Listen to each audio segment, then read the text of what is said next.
झाड लावण्यासाठी सरकार कोट्यावधी रुपये खर्च करतं.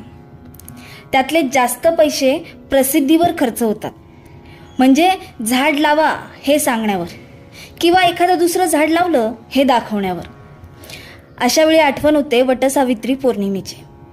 या दिवशी बायका वडाला फेऱ्या मारतात. बऱ्याचदा वड सापडत नाही, जवळ नसतो घराच्या.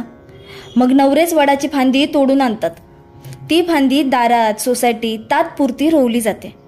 तिची पूजा होते. त्याच फांदीला फेऱ्या मारल्या जातात.